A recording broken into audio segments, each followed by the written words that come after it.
Hi everybody, hope you're having a wonderful day, and 2018 has so far been as exciting and full of promise as you are looking forward to and anticipating it over the last couple weeks, guys. Hope you're having a great year, and I also just have a personal message for you. If you are one of those wonderful, amazing, good people who likes to use the cannabis plant for whatever reason to just relax and soothe yourself and enjoy a feeling of well-being and contentment at the end of a hard day's work, just the same way somebody opens up a six-pack after their shift is over and they punch out and they're on their own time in their own house. If you're one of those kind of people, or if you even have a disease of some kind, something that is really hurting you, and marijuana is offering you some relief from it, you have, say, chemotherapy treatments to fight cancer, and all your food tastes terrible because your body's full of all of these harsh chemicals that are attacking you as much as they're attacking the cancer. You can't eat or get any food down, and everything tastes wrong, and you're nauseous all the time, and your stomach hurts, and you're just miserable because of this cancer.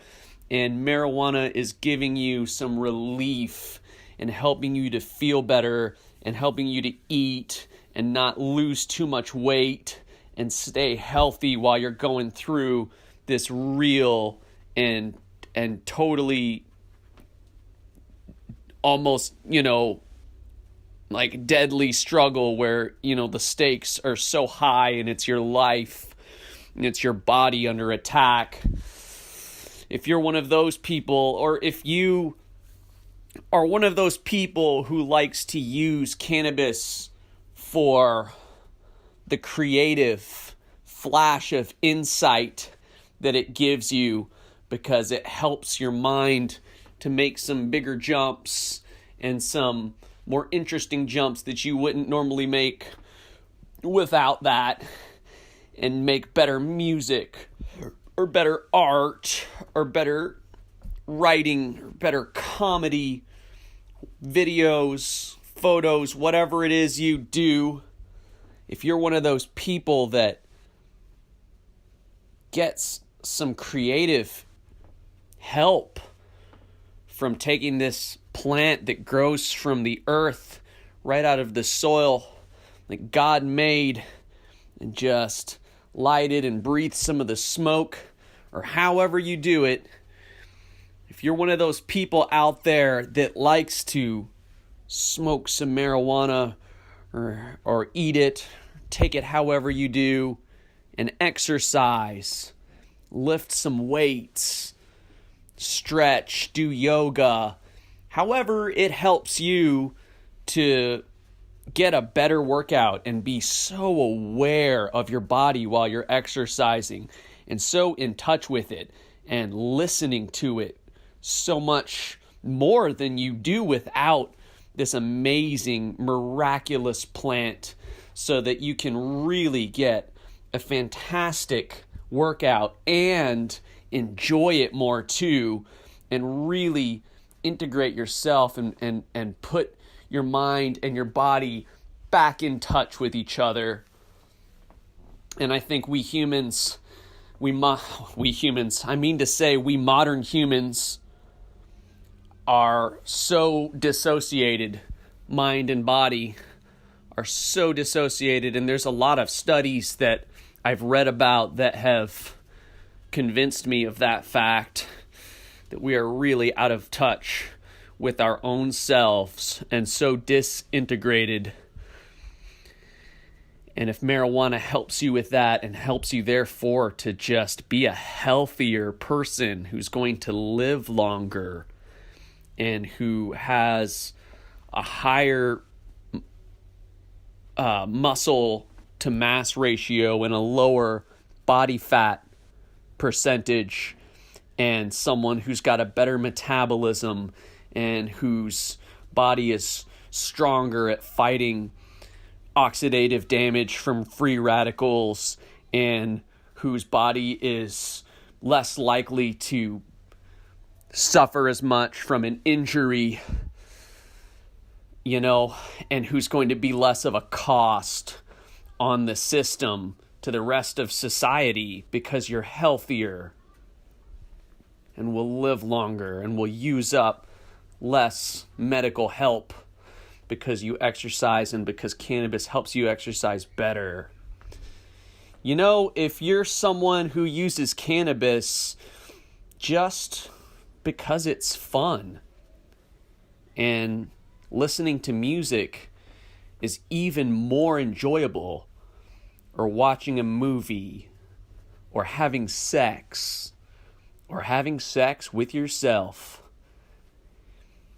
If you're someone who uses cannabis for spiritual purposes, because it raises you up higher to a spiritual plane, and you like to use marijuana and look at divine images like iconography, icons of the God you worship, or to just simply meditate quietly, or to repeat a mantra, or contemplate a koan while in the blessed state that cannabis can put the human mind and soul and body into. If you're a person who likes to contemplate philosophy and theology with the help of cannabis and marijuana, enhancing your level of awareness and your ability to really make crucial and important connections. If you're any of these kind of people, or somebody who consumes marijuana for some other purpose, any purpose I haven't mentioned, and you're feeling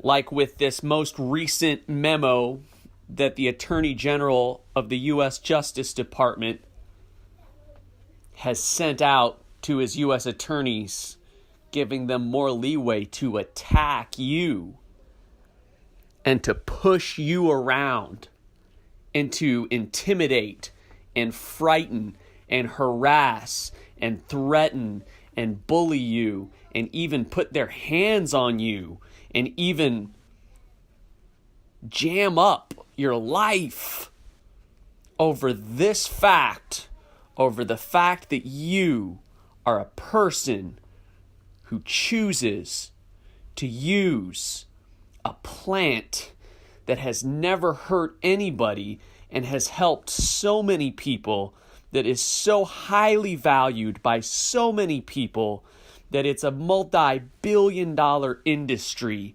already, even though it's not even completely legal in America. If you're one of those people who, let's say, this is your orientation. People have sexual orientations, right? Maybe you have a pharmacological orientation. A lot of people have different pharmacological orientations, right?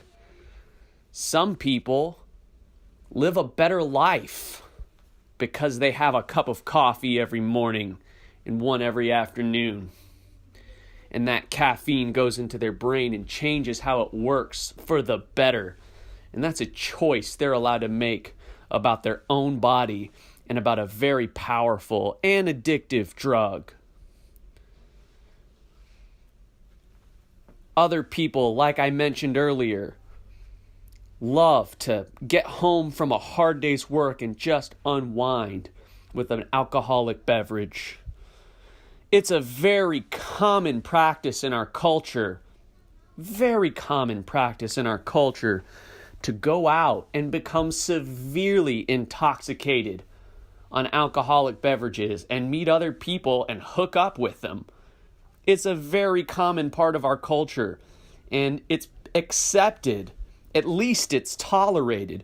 For most people, it's acceptable or even good. And for everybody, it's tolerable.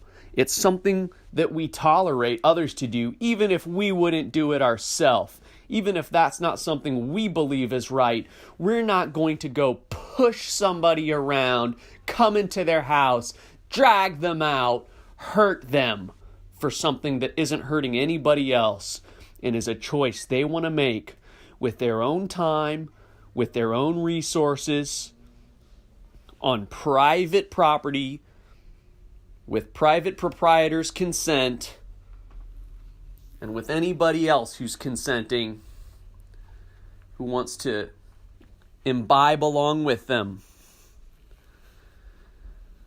If you're one of these people, maybe this is your pharmacological orientation, and who the hell is anybody in America, of all places, the land of the free, to stop you, to lay a finger on you, to get in your way, to push you around, to make you feel afraid for any reason to be who you are. And this message is for you today, because I know that some people are putting some bad energy out there and they want to try to scare you, but this inexorable march forward for freedom of choice about our own bodies and our own minds will not be stopped. You can just see the writing on the wall. It's amazing to me that it's even happened this fast. I'm surprised by the fact that 29 states out of 50 in 2017 had already legalized marijuana in some form or another, including Washington, D.C., the seat of the federal government in America, including the city of Washington, D.C. So that makes 30 out of 51. And there's so much money in it already. There are marijuana stocks now. It's a multi-billion-dollar industry. It has grown even faster than the broadband internet growth of the tech boom of the late 90s. Marijuana is even legal marijuana only. Just the legal industry that's operating within all of the regulations and licensing and all of that the states have put forward to bring them into the fold and welcome them as a part of society that doesn't have to hide anymore, and allow law-abiding, peaceful people, not violent criminals, just good families and businesses, people trying to make a living somehow with something that they like and believe in and want to support. Letting them go in and start businesses and pay their taxes and not kill anybody has created an industry that's grown even faster. And you can fact check me on that. All the big reputable business magazines have talked about this already. That's how I know about it.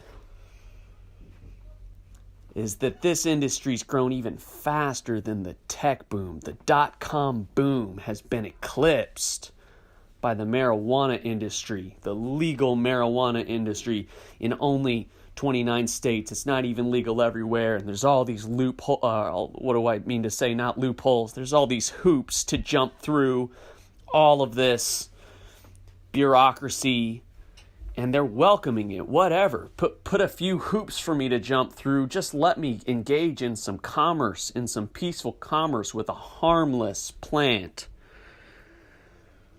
A plant that's a lot more harmless than the tobacco plant that's been selling their goods for, well, I guess for as long as there's been a United States.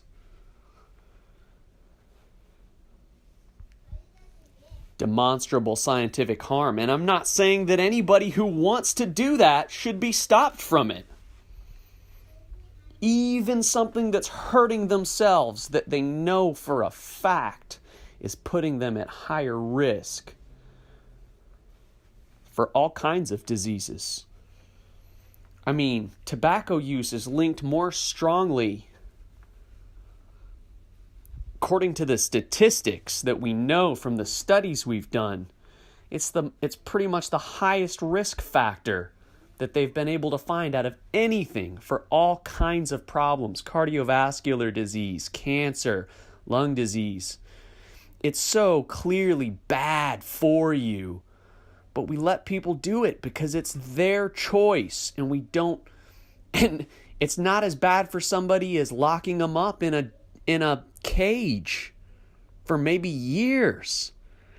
Like, that's worse, right? So if the whole goal is to protect people, who the hell does anybody think they are trying to make you feel like you're less of a person and not treat you with the inherent dignity you deserve as an individual, as a sovereign and noble individual, to make your own choices about your own body and your own life? We got to get past this quick, and I think we're going to. I think people are pretty much awake to treating others with just the basic respect and dignity that they would want to have and be treated with if they were in their shoes. And I know Jeff Sessions comes from a very conservative state. The Attorney General of America comes from a state with a lot of people who believe in the Bible, who are people of faith. And I would just like to see him live out that faith of the people of the land he hails from. That faith which says to treat other people the way you would want to be treated if you were in their place. And I don't think Jeff Sessions would want anybody to treat him or a member of his family the way he's saying U.S. prosecutors should be able to treat somebody for a choice they make about their bodies and their minds and their lives.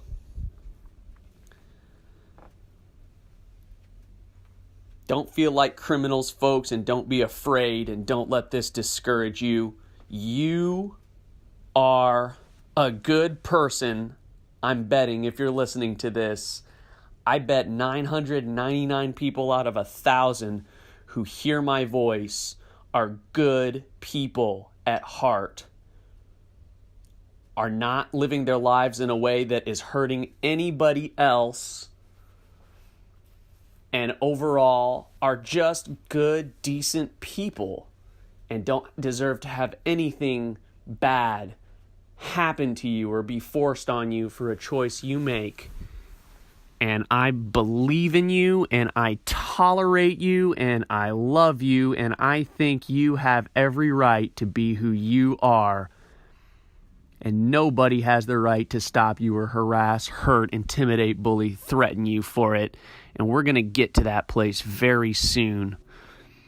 Don't be discouraged in the face of this. Just another bump in the road on the way to a better future.